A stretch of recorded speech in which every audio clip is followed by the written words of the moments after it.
Buenas tardes, soy María de la Luz Lara López. Soy de la asignatura Fisiopatología 3 del grupo 001. Hoy veremos sepsis.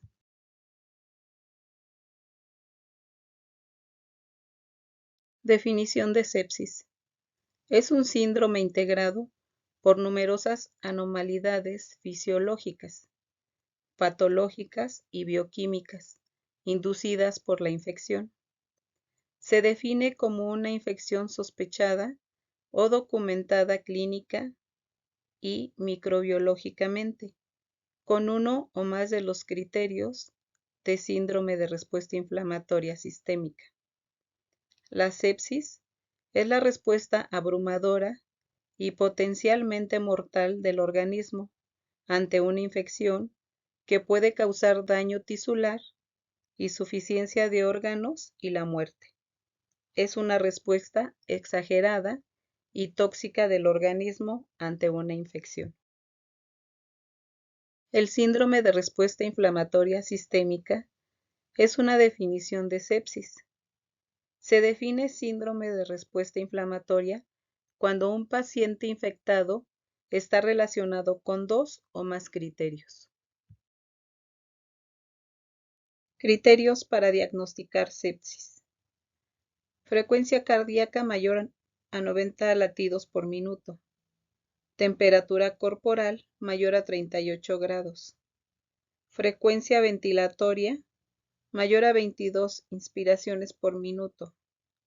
Conteo de leucocitos mayor a 12.000 células por milímetro. Hipotermia, temperatura menor a 30 grados. Alteración del estado mental. Edema significativo. Balance de fluidos positivos mayor a 20 mililitros por kilogramo en 24 horas. Taquipnea mayor a 30 respiraciones por minuto. Trombocitopenia, recuento de plaquetas menor a 100.000 microlitros. Incremento de la creatinina mayor que o igual a 0.5 miligramos por decilitro. Las fases del estrés metabólico en la sepsis. Fase EBB, también denominada fase de hipometabolismo. Se caracteriza por hipovolemia, hipotensión, hipoxia tisular e hipometabolismo.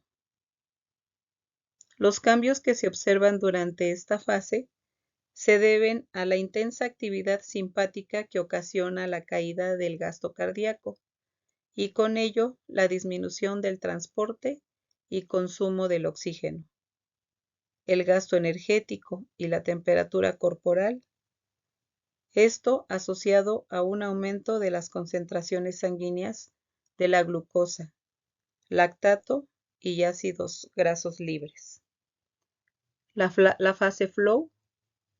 Esta fase es reconocida como la fase de hipermetabolismo. Se desarrolla en el periodo de post-reanimación, luego de alcanzada la estabilidad hemodinámica y la correcta saturación tisular de oxígeno.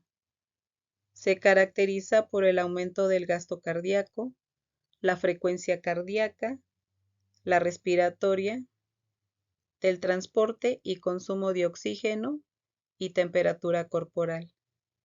En esta fase también se observa un estado de hipermetabolismo dado por el aumento del gasto energético y con ello el consumo de oxígeno y la producción de dióxido de carbono.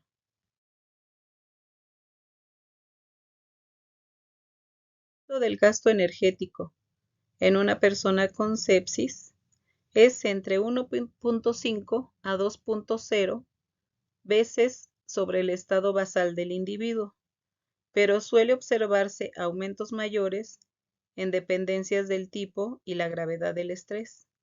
Este aumento energético puede persistir elevado hasta el 10º día post-trauma. La falla orgánica múltiple en la sepsis es una alteración por el inadecuado tratamiento y la conservación del síndrome de respuesta inflamatoria sistémica. Fisiopatológicas en la falla orgánica múltiple. Se deprime la gluconeogénesis hepática, por lo que se puede aparecer la hipoglucemia. Aumenta la concentración sanguínea del ácido láctico. Disminuye la capacidad del hígado para sintetizar proteínas. Incrementa la producción hepática de urea. Hay elevación en la urea en sangre. El riesgo de una encefalopatía hepatoamoníacal. El desarrollo de la hipertrigliceridemia. Se reduce la tasa de cetogénesis. La lipogénesis se incrementa. Hay disminución en la capacidad hepática como oxidación de grasas. La función del soporte nutricional en la sepsis. Aunque no se ha demostrado que el soporte nutricional mejore la supervivencia o prevenga las complicaciones de la sepsis, el soporte nutricional se basa en observaciones en el paciente gravemente enfermo. La implementación temprana de nutrición enteral, pues puede preservar la integridad de la mucosa intestinal y de manera prevenir la traslocación bacteriana. Pero es importante considerar que el riesgo es isquemia de la nutrición enteral.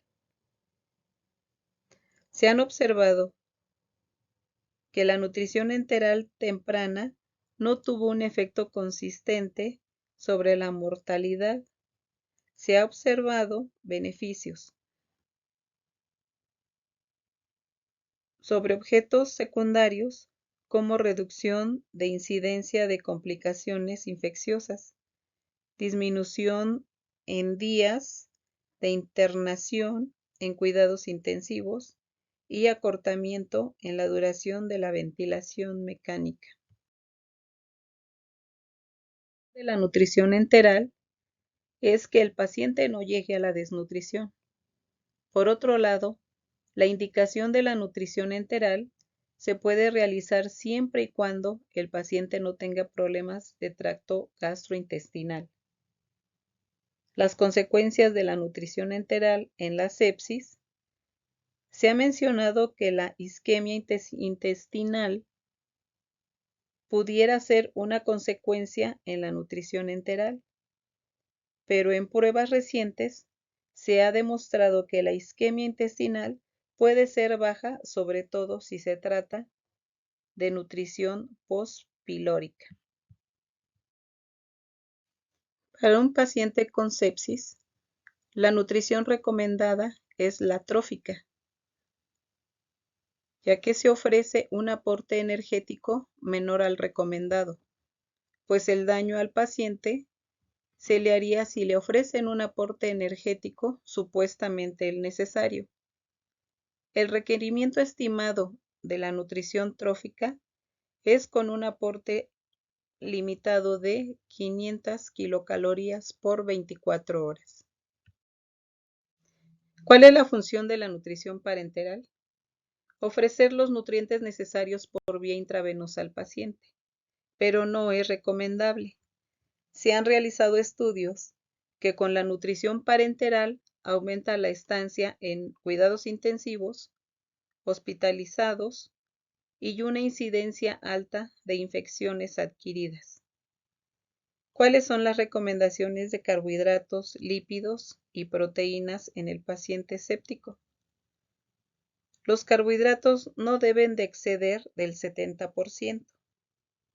Los gramos por kilogramo por día son de 5 a 6 gramos.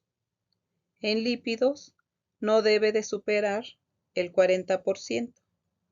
Los gramos por kilo por día son de 1 a 2 gramos. En las proteínas, el porcentaje diario es de 10 a 15% y los gramos por kilo por día es de 1.2 a 1.5 gramos.